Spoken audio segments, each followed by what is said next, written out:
It's Wednesday yet again, which means we've got to find an engine project to work on. This week, I've got a special one for you. Is it a big block powered wagon? A turbo slant 6 powered Valiant? A diesel powered Plymouth? A 70-year-old Hemi? No. It's this thing.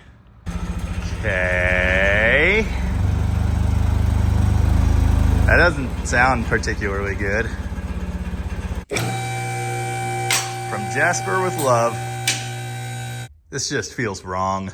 I'm gonna need a whole lot more of this. Also, a different hat. Hi, I'm Jamie.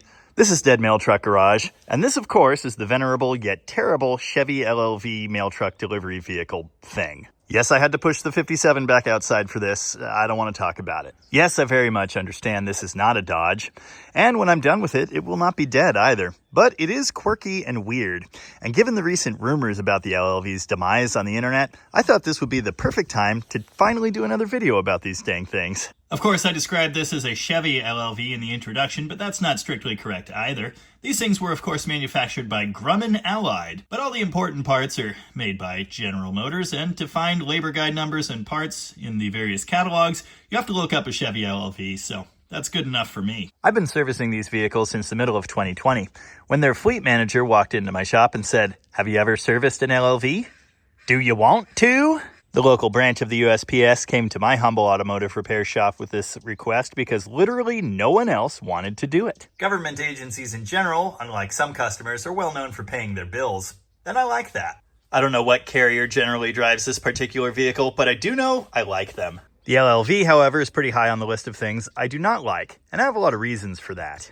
Part of my problem with the LLV is that it's basically just a poorly riveted together aluminum body slapped on top of a General Motors chassis. We'll talk about that specific chassis in a moment. These things are all slowly disintegrating. Grumman as a company was not necessarily known for producing quality road-going vehicles. They were known for riveting panels together, but those panels were generally intended to fly. The Grumman Aerospace Corporation was bought out by Northrop Corporation in 1994, following Grumman's loss of various defense contracts and their failure to successfully diversify with various projects like, for example, the LLV. Incidentally, 1994 was the last year the LLVs were produced, and that kind of makes sense now. And yet, these rattly, disappointing aluminum boxes are still delivering mail and packages all over America to this very day. Of course, the name LLV does stand for Long Life Vehicle. And they have clearly had those. Apparently, the lifespan required by the U.S. Postal Service for the contract producing the LLVs was 24 years, but it was extended in 2009 to 30 years. You can always tell the year of procurement for a USPS vehicle by the first digit in its ID number. Given that this one is an 8 and these things were produced from 86 until 94, it has to be in 1988. That means this particular example is 37 years old and still going strong. Kind of. The Wikipedia article on the LLV postulates that the original drivetrain is good for 200,000 miles before overhaul. I'm gonna have to take issue with that. Would you open, please? That's normal. The missing paint at this corner explains that this has been an ongoing issue. When I started servicing this fleet, we had about 20 of them, I think. We've lost a few from crashes and untimely deaths of various other types over the last couple of years, but we still have a whole bunch of them. The average mileage for an LLV in our fleet is between 120 and like 180,000, with some a little higher and some a little lower. Yet I'm pretty sure all of them have had engine replacements. I'm completely sure every one of them has gotten a transmission replacement or two. Same with the rear ends. The vast majority of LLVs were powered by the legendary 2.5-liter 4-cylinder Iron Duke engine. The Iron Duke was actually a Pontiac-designed engine. Its existence was spurred on by the oil crisis of 1973, like so many other small engines. These were initially used in Pontiac's more compact offerings, like Sunbirds or whatever. I personally remember them as the small 4-cylinder I learned early 3rd Gen F bodies used for some reason. Can you imagine owning this with an Iron Duke 4-cylinder under the hood? Preposterous. But they were used in countless other applications too, like S10 pickups and boats. I would never suggest to you that the Iron Duke is a bad engine by any means. It isn't. It's tough as nails, really. But like so many other components of the LLV, it suffers from its circumstances. If you've ever thumbed through the service recommendations for a given vehicle, you'll have probably seen a section labeled Extreme Duty. Everything about the LLV qualifies as extreme duty. They stop and start all day, every day. they're driven off-road, they're bounced off of curbs and various other things. In general, they are not treated nicely. The LLV is rated to carry 1,000 pounds of cargo. 1,000! This late version of the Iron Duke was known as the Tech 4, which you can learn right here from this cute little sticker. That indicated that the engine had been retrofitted with GM's TBI throttle body injection fuel system, which is remarkably reliable, aside from a couple key issues. The biggest issue we have with these again and again and again, distributor failures. On the LLV, to even reach that thing, you have to take off a wheel and a wheel well liner and access it that way, which is super not fun. Let's talk about the rest of the underpinnings for the LLV. You may have heard, as I have over the years, that these things are basically Chevy S10s underneath. And that's true. Technically, though, it's not the S10 pickup. It's the S10 Blazer.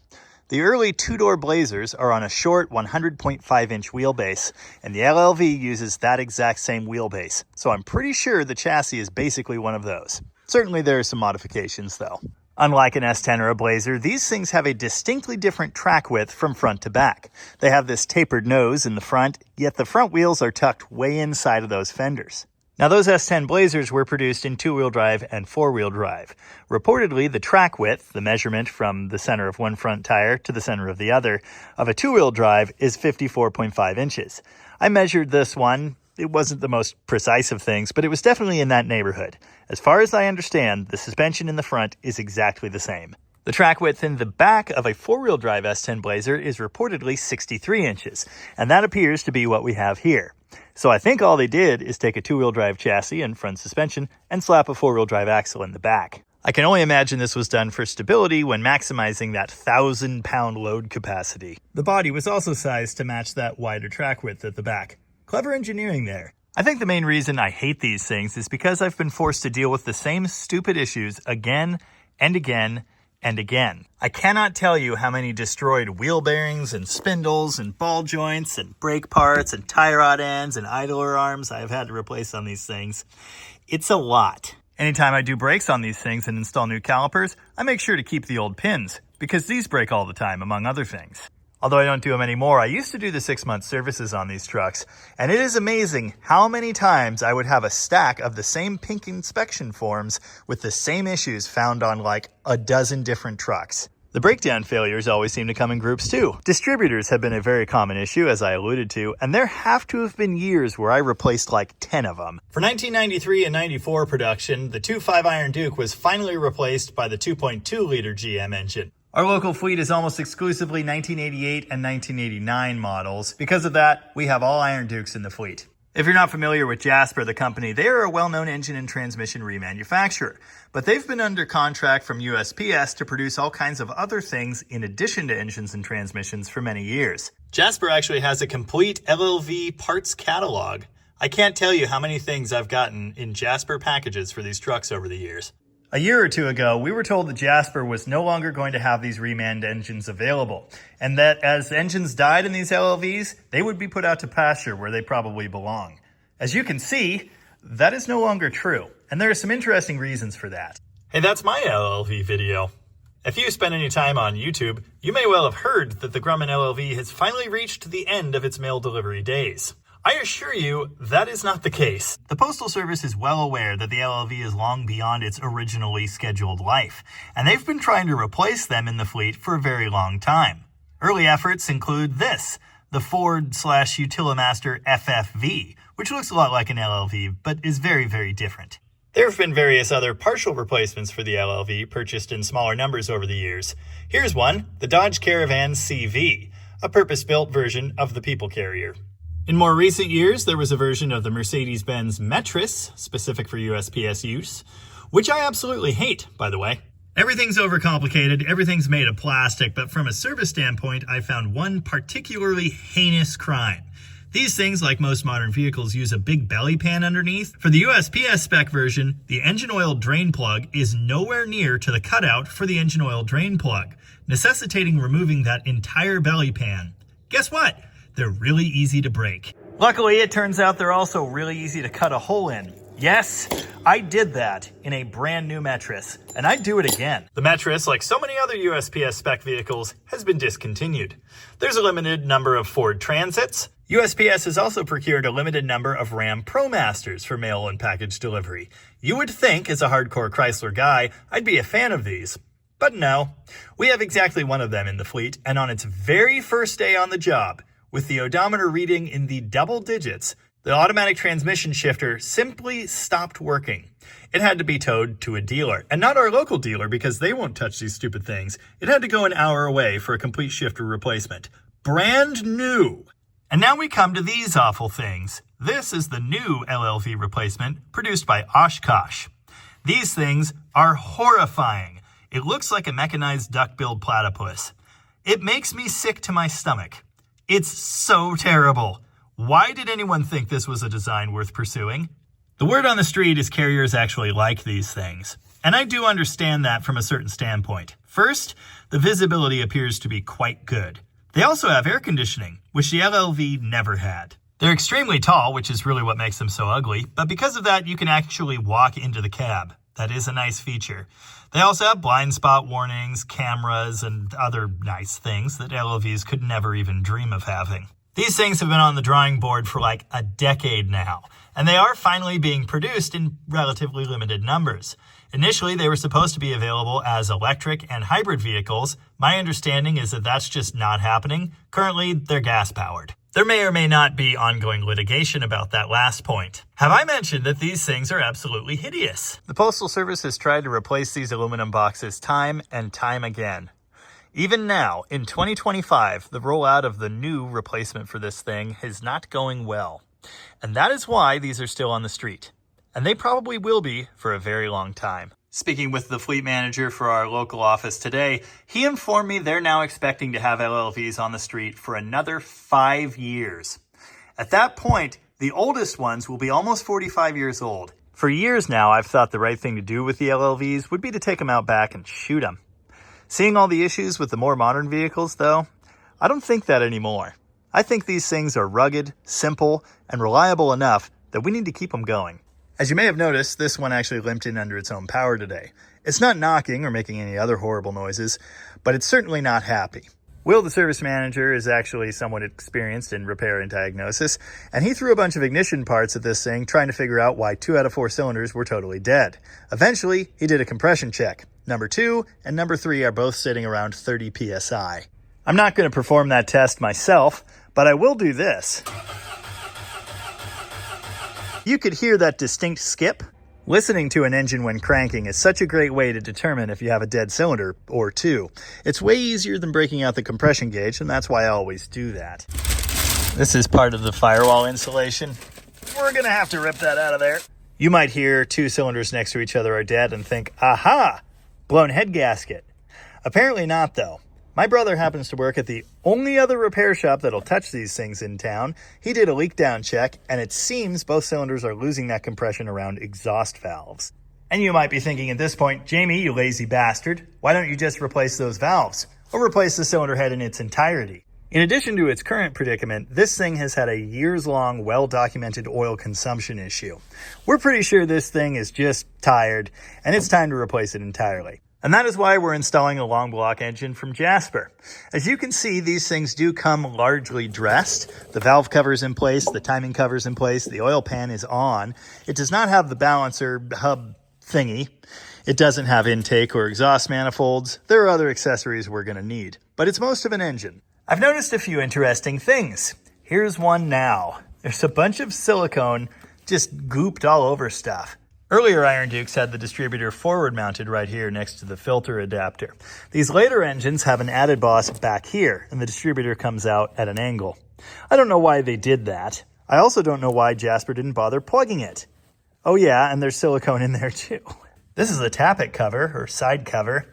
This is part of the seal for it. Why is it hanging down like that?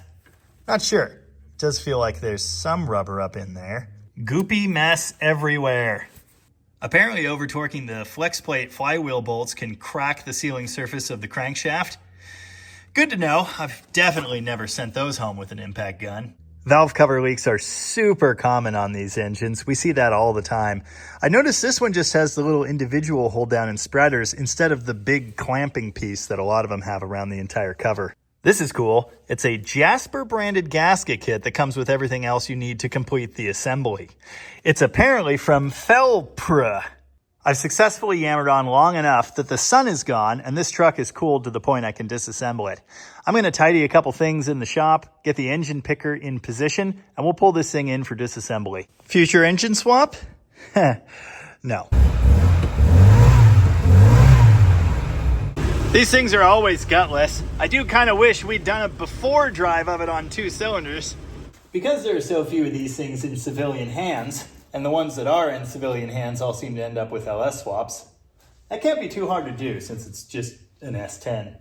This is not an LLV engine replacement guide. I'm just taking you along for the journey. And what a journey it shall be. We'll just put that there. For many various service operations, you have to remove the air cleaner. A couple easy steps to do that. Take off the 2 hold down nut things. You punch the air intake pipe, you pop the preheater off, you do this, you pull this one clip for the mount sensor, you pop the breather hose, which I guess we're going to need later. And then there's one vacuum line right here to this switchy thingy. This one's been replaced, and it's really well attached. There you go. Did you know this same air cleaner can be found under the hood of Chevy Cavaliers? The first time I saw one there, I was really confused. I should probably label these wires. That would be a smart thing to do. I'm gonna have to reuse the new plugs that are in this engine. Obviously, we're gonna be transferring many things from this one to that one. The plan is to get it disconnected from everything in here, set it next to the new engine, and then direct transfer will be really simple. Have I mentioned I don't actually want to do this? Despite my years-long illustrious career servicing these things, I've never done an engine. Did you notice this? So many of these fenders are damaged in that same way. A lot of them have that area cut off and replaced with a little rubber flap thing. Strangely, despite not being warm at all, there's still a good bit of pressure in this cooling system. Maybe it does have a blown head gasket. I very carefully released the pressure from the cap, then opened up the rad drain, which, as you can see in another brilliant engineering move, drains perfectly onto the left frame rail. Pulled the plugs to take a look. Strangely, number 1 looks brand new. Number 4 looks sooty. Numbers 2 and 3 just kind of look somewhere in between. The number 3 plug looks all rusty like that because water drips straight down from the hood line. There is a gasket there, not that it does anything. I don't think all of them have the heater hose right here on the radiator. This one still has a bunch more coolant in it. That's nice. I have placed a second bucket for that. Overflow tank, also full. Many of these that have had the transmission replaced also have the Jasper transmission cooler kit. It's got flexible braided lines and they come up to an auxiliary cooler in front of the radiator here. This one does not have that, which is really annoying. There's supposed to be a throttle linkage cover back here. I might have allegedly deleted a few of those over the years. Oh, come on. There we go. I think I could just pull this whole plate. Here's a pro tip for you. Always loosen your fan bolts before removing the belt. Still had to brace the pump with a screwdriver even so. Now you can grab a ratchet handle to put in the tensioner here to pull it and release the belt. Or, you can just do this.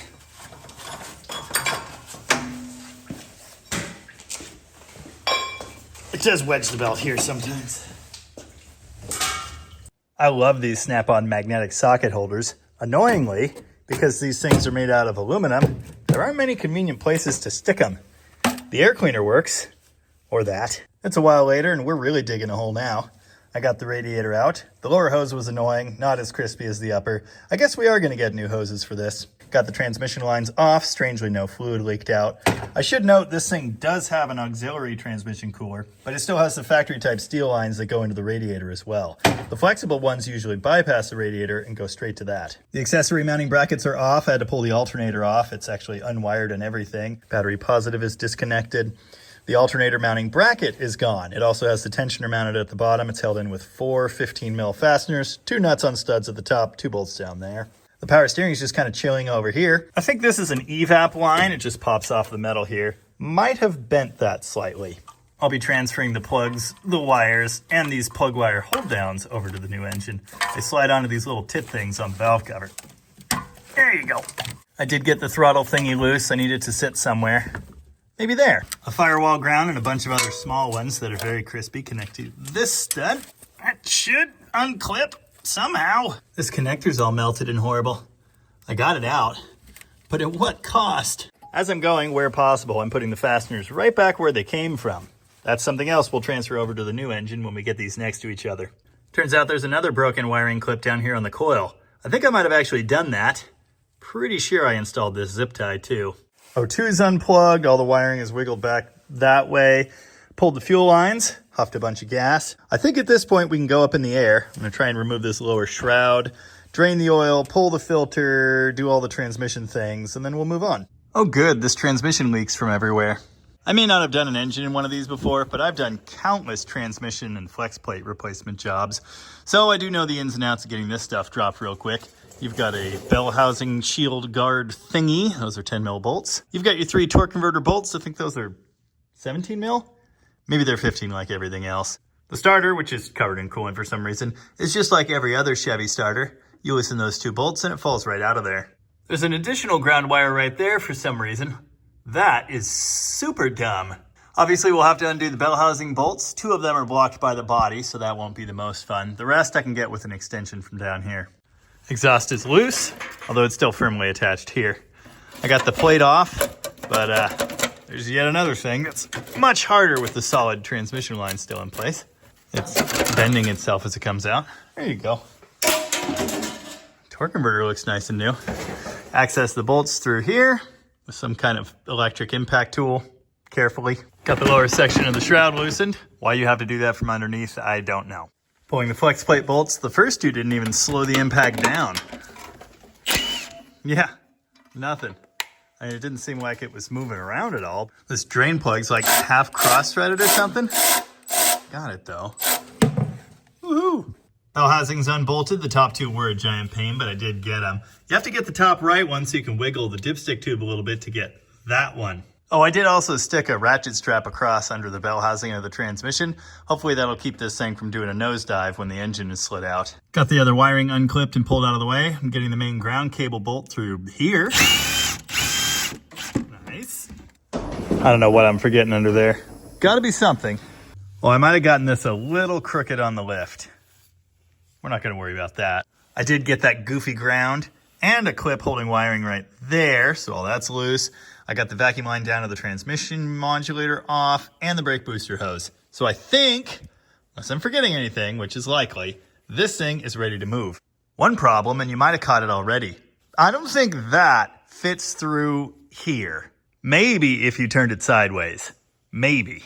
So now I get to do something extra special and fun, and that is remove the grill. Now the grill is secured to the nose with a bunch of T30 screws.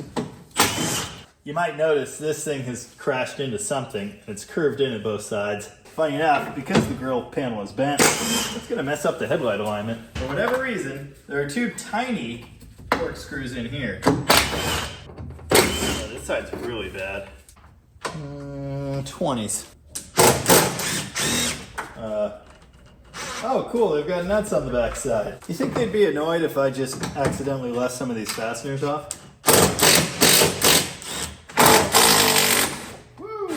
Now, obviously, the lights have to be unplugged, which isn't too bad. It's just 2 weather pack connectors right here, 2 right here. Thought that was it. Oh, yeah. There you go. Fully running out of space in here. I guess I could put it in the mail truck, but I'd have to get the keys for that. Here. That one's more smashed than the one I got hanging on the wall. Fun part number 2 is that panel and the transmission cooler are right in the way. And these fasteners, yep, you guessed it, T25. Very tight. There you go. This setup couldn't be much dumber than it is. You cannot pull this out with both of those lines hooked up, even though I disconnected this, because of the shape of that and the shape of that. It's awful. Tried pulling the lines over here. The flare nuts are stuck. Don't even care anymore. I guess it's just going to sit right there. The other problem is the hood prop is mounted to that cross member dealy bob. So I'm going to have to rig up some kind of, maybe a bungee that goes up to the mirror. Maybe not a bungee, because if a bungee quickly disconnects itself, there will be a hood coming toward your face and also a bungee. This works though. Woo! My picker doesn't fit under the suspension. Boop! I wrapped that little chain around the lift hooks and bolted it to itself. If I forgot to unhook anything, we're going to find out pretty quick. Whee! I did forget the block drain. Doesn't seem to be making a horrible mess. All right, that's my bad. Woo! Now all I have to do is so much more stuff. Looks like it's been seeping a little bit of oil from a lot of places over the years. The fact that the valve cover's not absolutely pouring everywhere tells me it's probably been resealed recently. I pointed a camera at this earlier. Here it is up close. It's a remanufactured tag. I can't read yet who it's from, but there's an engine number.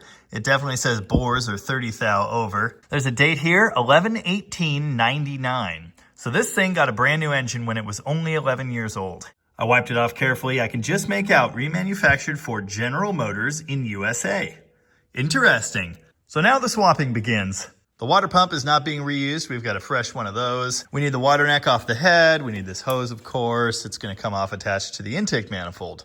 I'm assuming there's coolant running through the intake to preheat the bottom of the throttle body, which is interesting. I thought that was more of a carburetor thing. You got to start somewhere, so I decided to start with all of the hardware that I had just screwed loosely back into the other engine. While we're learning things, these are random ports to nowhere. They're open to crankcase. You can see push rods in here. I don't know if those are actually used by any connections on the intake.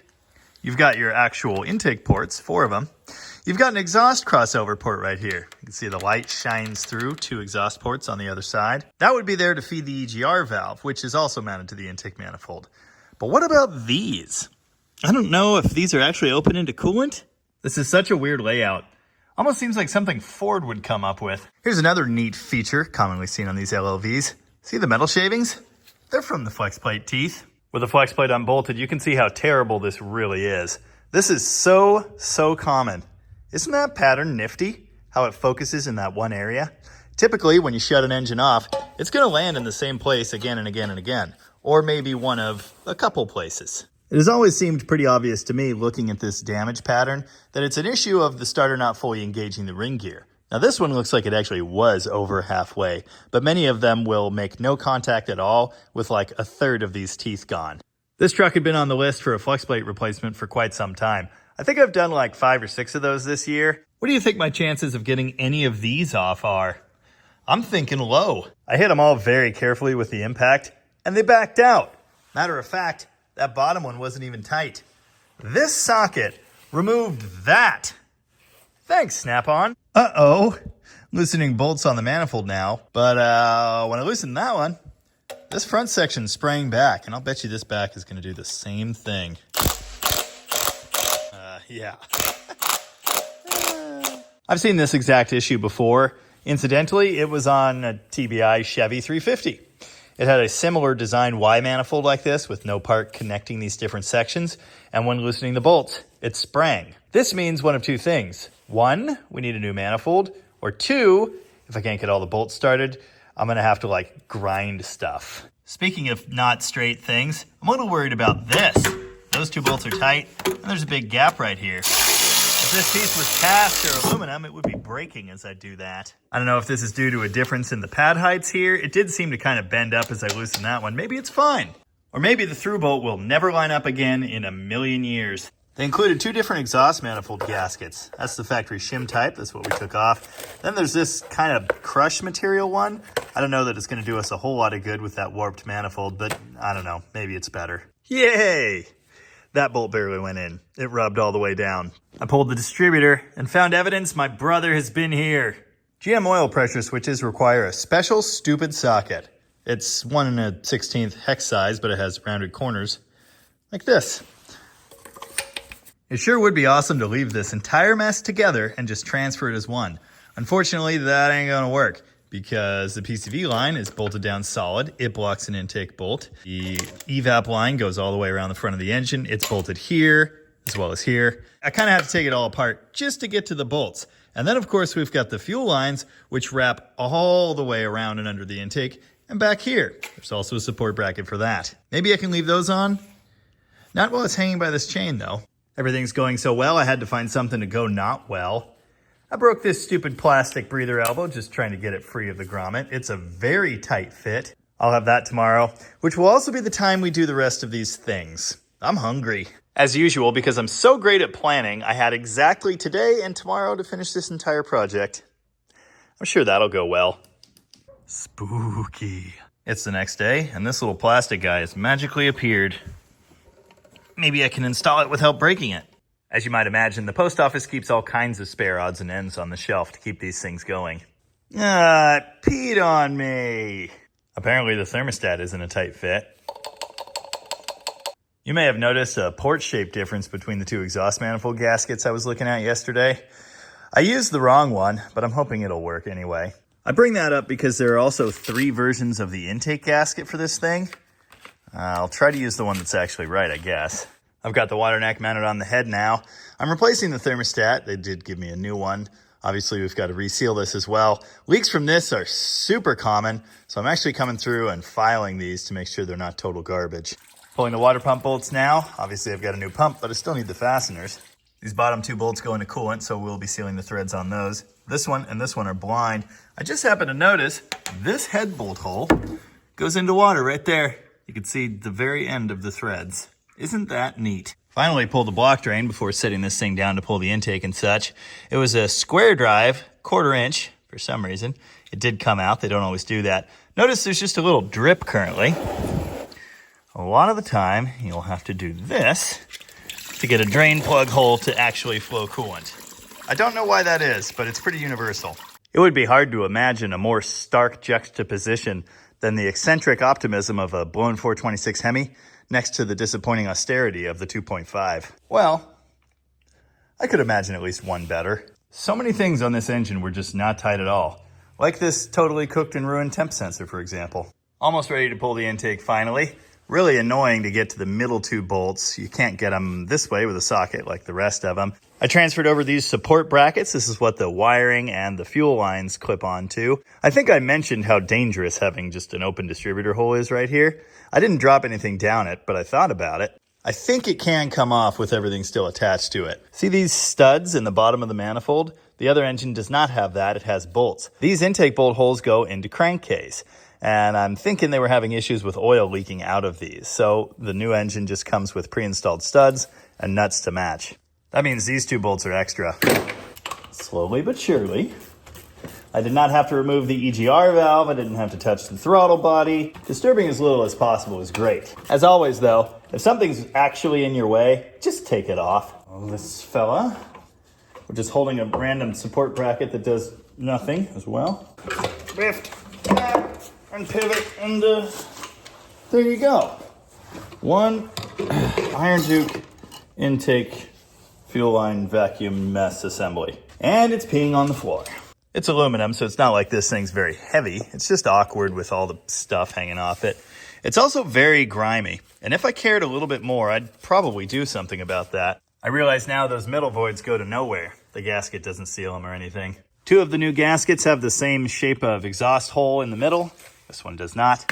Only one of them has the same shape on this end, so I guess we'll use that. And because we have studs, this thing can just sit here for installation. Before the manifold goes on, I need to transfer the lift ears. One of these studs was moving. Luckily, they do have hexes on the end. I think they're 8 mil. No, they're 7 or 1/4 or something dumb. The rear one's held on with a single shoulder stud bolt thingy and wedges against the head like this. The fuel line stuff clamps on top of that. Nice, nice. And now at long last, it's time to put the intake on the new engine. This is pretty much the last thing I can do before lifting it up to get the flex plate, the balancer hub thingy and all that in place. I did learn that those sections that are open to crankcase are not used on the manifold. It just caps them basically.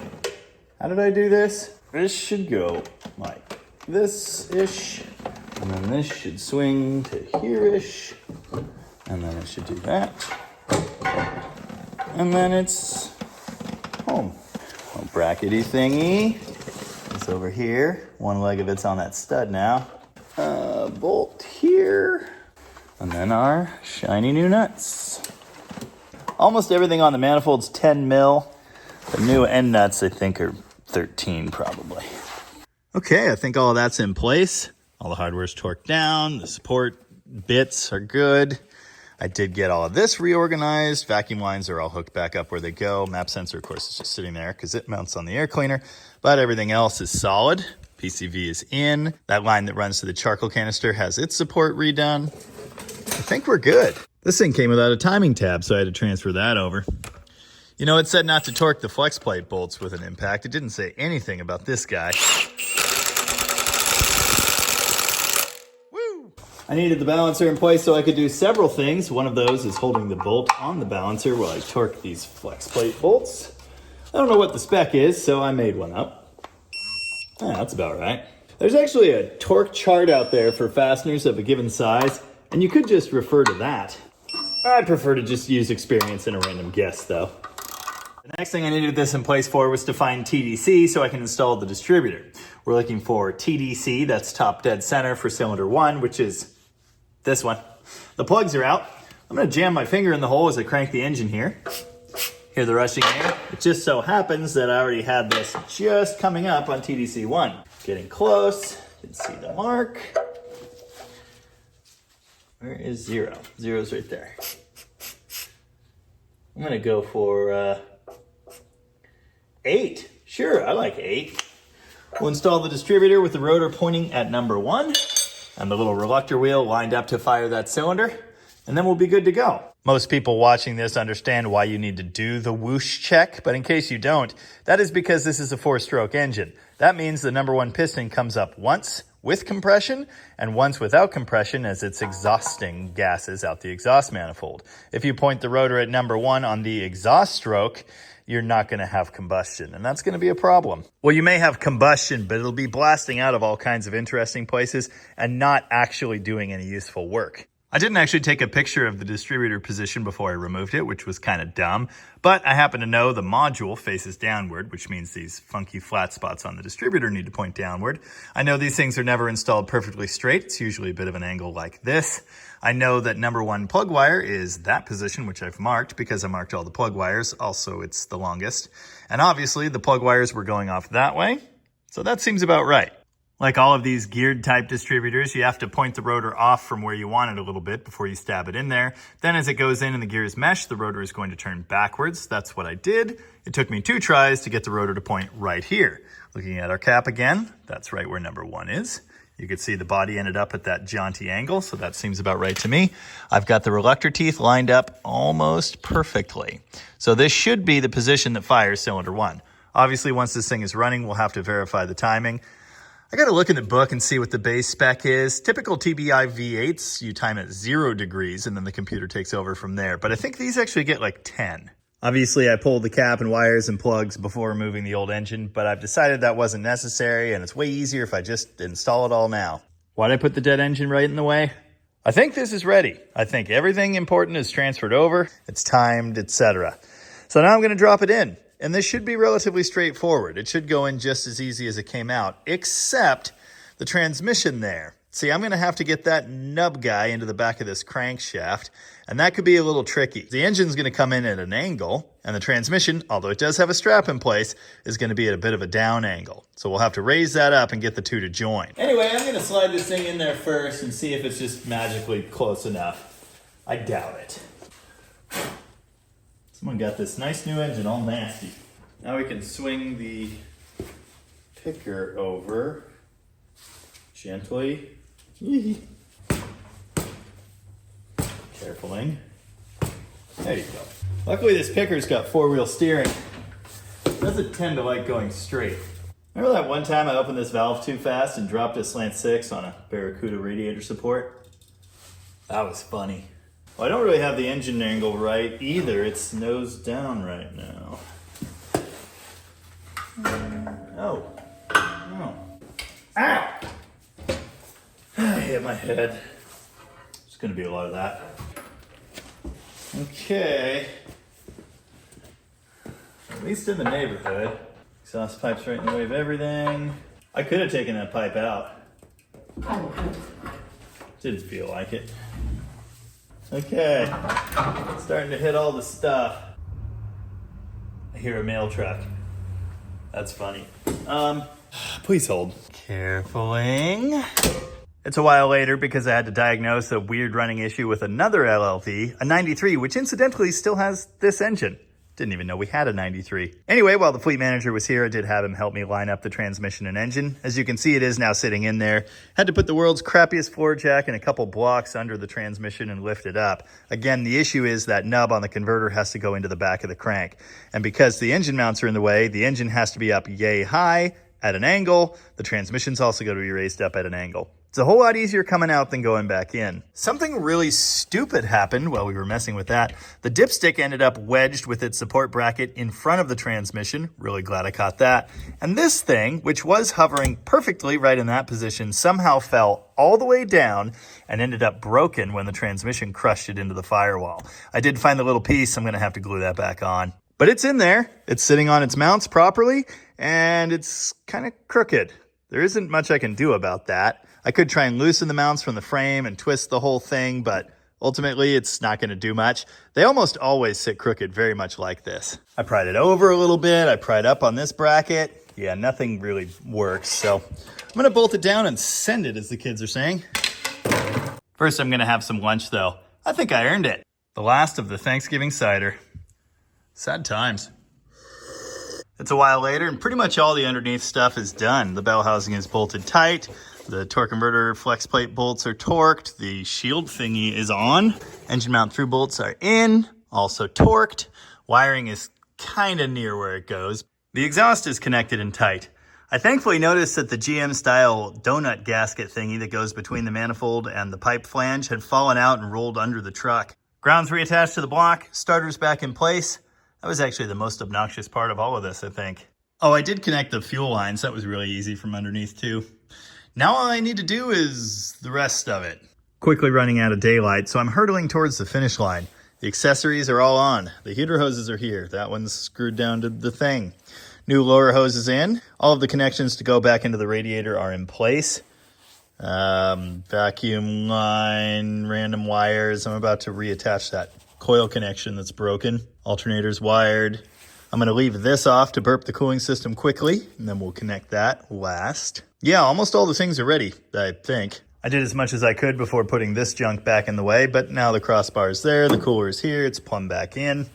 I did have to connect up that cooked temp sensor wire thing. I say sensor, but it's actually the sender for the gauge. The sensor for the computer is here. I have a random weather pack sealing insert. I have no idea where that came from. Disregard that. I know exactly where it came from.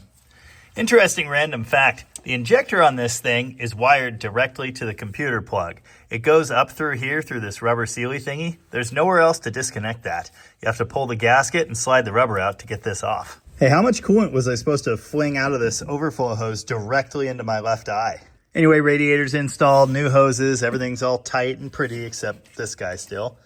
Lines going into the transmission cooler, the heater hose here. I still gotta glue the thing. I'm having some serious flashbacks to my days as an actual mechanic, just ripping through projects, trying to get them ready, get customers back on the road, get things out of the door, go home for dinner, that kind of thing. When it has to be done, it has to be done. And we're getting really close. The oil change service fill for one of these things is 4 quarts. We use a 1540 heavy duty diesel oil. That's what we're going to be breaking it in with too. We're not using anything special. The regular oil change capacity is 4 quarts. That's what I got with this engine. Of course, because it's a brand new build, all of the oil feeding passageways are going to be empty. We'll need a bit extra oil to fill that, so Will's coming back with a 5th quart. We're going to end this video with a test drive and a review of the LLV. I was hoping to do that in daylight. I don't think that's going to happen now. This is Rapid Fix. It's the superest of glues, particularly when combined with the reinforcing powder. They actually call it welding powder, which is silly. Wow, the Rapid Fix has let me down. I was trying to feed the cable back into its little guide. That's what this is. It's part of the hook that catches the kickdown cable. So when you fully open the throttle, it pulls on that and it should kick down a gear. Anyway, it wouldn't roll in there, and I don't know, I guess I nudged it just wrong, and the whole thing just popped right off of there. So we're going to run without a kickdown cable for now, and we're going to see if we can just order a new one of these pieces of plastic. I could fix this with epoxy, but I also don't want to. Adding some lubrication. I was telling Will about typical techniques for running a brand new engine. You know, pre-lubricating it. And then, of course, the cam and lifter break-in technique, running it at something like 2,000 RPM for something like 20 minutes. He said, no one's ever done that. They just fire them up. So that makes me feel better. Then also kind of like an overachiever. These are flat tappet engines, but unlike our beloved V8s, the spring pressures at play, well, let's just say these aren't at risk of flattening lobes. Let it be noted, Jasper includes zero information in the box with the engine. No best practices, no break-in requirements, no warranty validation, nothing. Anyway, 4.5 quarts in there now, so that's good. It should read a little over full until we crank this engine and oil starts filling all the passages. After draining your radiator before removing it, you always want to close the drain so you don't forget to do that later. But also, to check your own work, you always want to check it again after the radiator is reinstalled. The post office uses Xerox 5050 pre-charged heavy-duty green coolant. And I'm going to try not to pour it everywhere. I tightened all the clamps, right? Ah! I did suggest I was going to pour it everywhere, didn't I? Every time. Ah! Hey, I guess we're good. All right. That made a giant mess, too. I always pre-burp an engine just like that, with either the heater hose off, the thermostat out or cocked open, a coolant temp sensor removed. Any way that you can get air to come out of the engine and replace that air with coolant is a good way to go. I do this, although it's messy, because it prevents the opportunity for a giant volcano to come out of the radiator as you're running the engine trying to burp it the hard way. You already know that's experience speaking. Surprisingly, despite the size of this radiator, the total cooling system fill for this thing is under 1.5 gallons. Added some coolant to the overflow bottle to replace the stuff that leaked on the ground and went flying at my face. It's always a good idea to check under your new engine for leaks. It's a little harder when you make a giant mess for no reason. Anyway, if I've done my job correctly, it will not burst into flames when I do this. Just one little normal spark there. You're always going to see that in a vehicle with computer memory. Don't mind the beeps. I guess I better do this. Magnificent. At this point, I'm ready to crank the engine and circulate some oil. So to make it not run, I'm going to come in here and pull the ECM fuse. In fact, I think I'm going to pull both of them because I don't remember which does which. This thing, I think, is for the beep generator. I'm sure I'll remember where it goes. Come on. Thank you. If my calculations are correct, it should now crank. It does. Let's watch the oil gauge.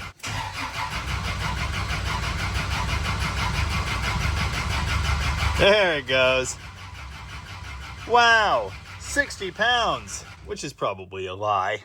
Pulling the spark plugs while you're trying to do this will make the engine wing over faster and get you oil pressure more quickly, and you might want to consider that if you need to pre-lube an engine in this way. I didn't crank it all that long, but the starter got warm enough to vaporize the antifreeze that was sitting on it. No engine oil added to our mess down here, and no additional coolant, aside from the errant drip here or there, so I think we're probably good to start it. First, we're going to check for fuel leaks, and to do that, of course, we'll key on, let the pump prime, key off. We'll let the pump prime again, except you have to wait longer. I'm not seeing any leaks, so it probably won't burst into flames. Here's hoping. Nice. Almost too easy. I do hear an exhaust leak, so that's not ideal. What do you want to bet it's that horribly warped manifold?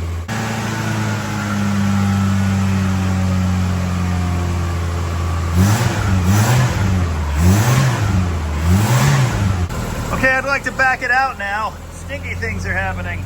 Now again, I was told specifically that a cam break-in is not a thing anyone has ever done with these engines. I am going to hold it off idle for a little bit here, but then I'm just going to throw the grill back on and take it for a rip. As long as all the indicators keep indicating good news anyway. Temp gauge is moving. Yay! In case you were curious, this is also an S10 sourced dash. I've always enjoyed these plastic pieces, which are supposed to be fitted inside a fancy display thing, so you don't see them. Allow me to introduce you to the driving experience of an LLV. Notice this chunk of the firewall is super well worn. That's because this is the only place you can put your left foot. I mean, you could try and wedge it under the brake pedal, but that's not great. Or you can do this. I'm not that big a guy. I'm only like, well, not quite 6 foot anyway, but I don't fit in these very well. I just have slightly too much leg. Obviously, we still don't have headlights or front blinkers or markers. I wonder if this one has working dash lights.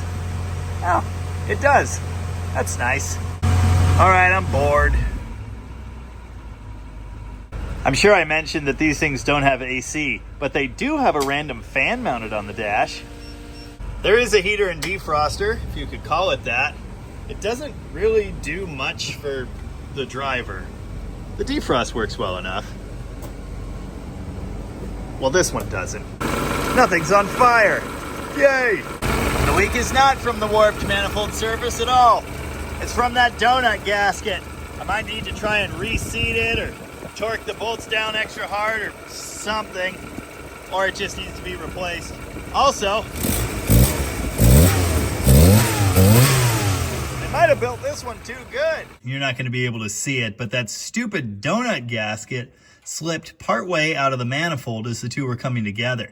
So it's like cockeyed in there. No way that's ever going to seal. Going back on the lift, I'll fix the gasket if I can, and it should be good. The flange connection on this thing uses a bolt and spring. I should have known there was something up when I could only just barely get a thread in on one of these. This could have something to do with the issue. It looks like the high temp material mostly survived the experience, so I'm going to straighten this thing out. Hopefully it'll pop back into the manifold and everything will be fine.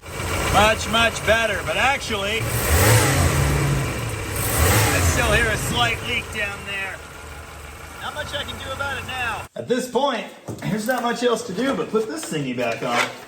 If I can remember how, anyway.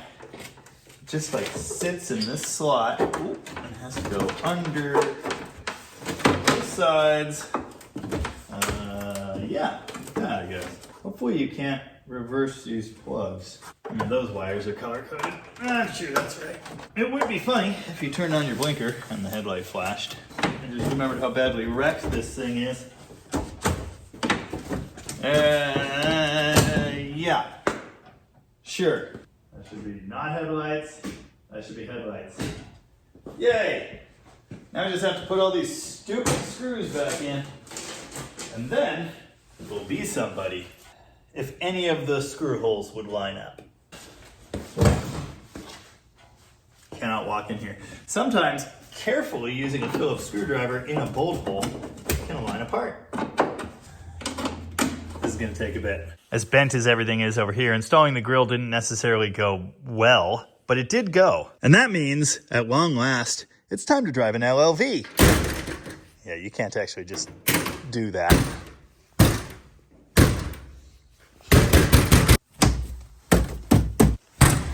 Nope. Nope. Nope. Remember this wouldn't open at all when it got here, and now it doesn't latch?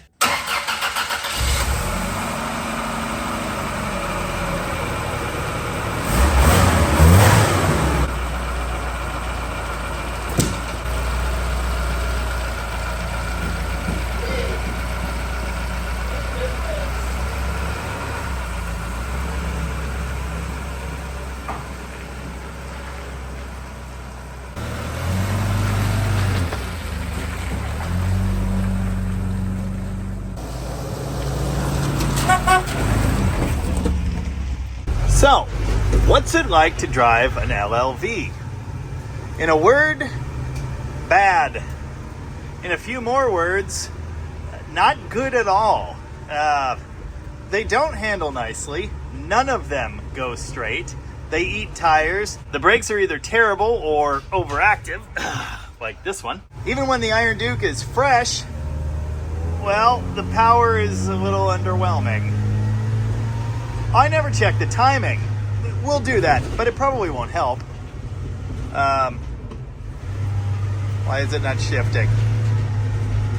I definitely hooked up the modulator.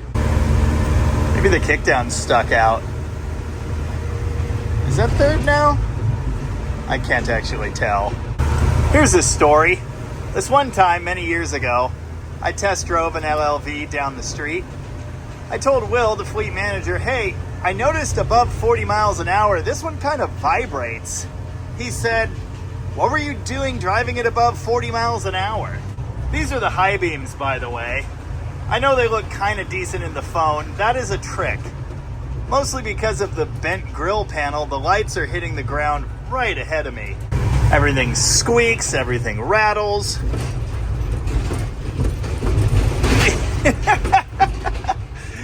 Yeah. Carriers aren't allowed to drive around with the door open. I'm not a carrier, though. I am a contractor, unfortunately.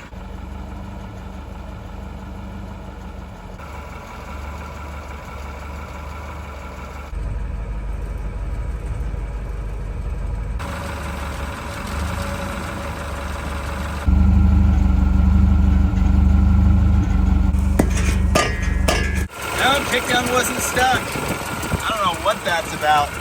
This transmission's a terrible greasy pile too. I suppose we'll be replacing that next. At this point in my life, I'm lucky enough to not need USPS's money anymore. I really don't want to work on these things at all. I've essentially handed off all of the service and repair stuff to the shop my brother works at. Unfortunately, they're busy and only have so much time, and so I do end up picking up the overflow. There was no way they could have gotten this done for like months. And I'm okay with that, I guess. Working on these trucks has always been sort of a matter of civic pride for me. Somebody's got to do it. Somebody's got to make sure our mail carriers can get out there and deliver the mail in their terrible, rattly aluminum boxes. Footwell convenience light or terribly ineffective heater illumination? These things are just not nice to drive. They've all been well beaten and put away wet. It's kind of fun in a way, though. I mean, it's gutless. You can't hurt yourself unless you T-bone somebody or roll the thing over on its roof. Shift, please. I gotta make sure the modulator line's actually connected right. I know carriers have fun with these things, bouncing them off curbs and flying through ditches and into bushes and such. Don't tell USPS, but years ago, I allegedly drifted one of these things in the snow. I think that actually made it to my first video. The steering wheel in this one isn't so bad. Straight as that. Yeah. If you shift to neutral and then back to drive, it'll shift to third. I've experienced that before in something. Whee! Brakes. Now I know at least a few of you are wondering if it'll do a burnout. I can tell you conclusively that some of them will. Allegedly. I did verify the cooling system is cooling. The gauge is sitting at... what is that? If that's 100 and that's 210, I don't know, let's say it's fine. The vacuum line to the transmission shift modulator is definitely connected, so I got nothing on that. Whew, that's hot. Ow, it's over full. Weird. We're just gonna, go back in please. Yeah, we're gonna let that ride for now. Wanna see the service manual? There you go. Yeah, it's loose leaf. These things use .5 brake fluid, which of course does not mix with .3 brake fluid. Notice they put that in big bold font at the top of the brake section. I suppose I probably could have read the section on engine replacement before I did it. Okay, that's funny. They tell you to remove the hood. They also tell you to remove the mounting bolts for the left side of the cab, then jack it up, set it on wooden blocks, and remove those top transmission bolts. That's hilarious. Alternatively, you could just buy one of these and one of these. It says to remove the strut rod for two-wheel drive models, which strongly seems to imply the existence of a four-wheel drive model. Never seen one. They say take the hood off, pull the engine slightly forward, turn it sideways, and lift it out. I think this is probably easier. Gonna need someone to explain to me why the section I needed, tune-up information, is just not here. So I just don't seem to have the timing setting information at all. Maybe it's in here. I think this is diagnostic code stuff. Something I needed years ago. Couldn't find the spec sheet anywhere, so I'm just gonna send it at 10 degrees. I'm pretty sure that's right. Now I've done enough TBI Chevy distributors in, CK trucks or whatever, to know there's typically a tan wire, often under the dash or hiding somewhere else, that you'll disconnect to set the timing. This disables the EST, or electronic spark timing. These stupid things don't have that. Instead, they have an open connection right there, which is the EST wire. You have to ground that for it to disable the timing control. It might disable the timing control when you do the jumper thingy to pull codes and the OBD1 port? I don't remember. Wait, is that? Hold on, I might have the wrong wire. No, that's the fuel pump test wire. That should be the EST. We'll see if the jumper method works. I don't have a paper clip handy, but I do have a de-pinning tool. I don't know if it's actually making contact. In case you ever need to pull the codes in your OBD1 Chevrolet, this is how you do that. Weird. Didn't give me blink codes. Didn't do anything. Because I had the wrong 2 pins. You know, as many million times as I've done this. Anyway, there's timing control on. There's timing control off. You probably won't be able to see anything down there, but it's currently timed at like 2 degrees. Absolutely nailed it. First try.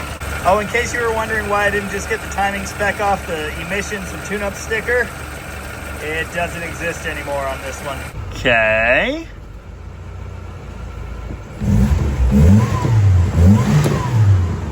Oh yeah, she's definitely a ripper now. For a second there, it started idling down like it wanted to die. Of course, it's doing self-tuning, looking at all kinds of sensor readings, temperature, oxygen sensor, map sensor, etc. It runs pretty good. It doesn't sound totally horrible. It's timed. It's happy. Why? Stay. Well, there you go.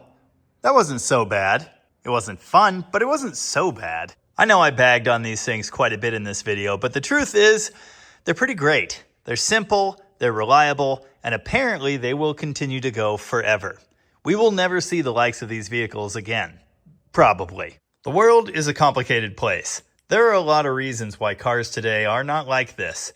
Why they're all computerized and massively overcomplicated and loaded up with ridiculous features. If we're being honest with ourselves, the reason cars are the way they are is because people buy them. People want those ridiculous luxury features. Heck, I'm guilty of that myself. I love my modern truck and my heated seats, and I will not be giving them back. I've seen comments from many people over the last few years saying they should just make simple cars like these again. Again, I see both sides of this. I like modern vehicles. But if my experience with these USPS mail haulers has taught me anything, it's that those commenters are right. Simple, basic, reliable utility. That's what we've got here. And for that reason, I'm going to continue doing my part to try and keep them on the road. Anyway, hopefully you enjoyed this one. It was certainly a little bit different than our usual Engine Wednesday fare. If you want to see more on LLVs, feel free to let me know in the comments, but I'm probably not actually going to do that. Oh, I still got to load up the greasy core. Woo! Like a glove. Uh-oh. You know what? Not my problem. Alright, I'm going back to Mopar's where everything's normal. Until next time, as ever, thank you very much for watching. And remember, squeak. And remember, rumors of the LLV's death have been greatly exaggerated. Meep, meep.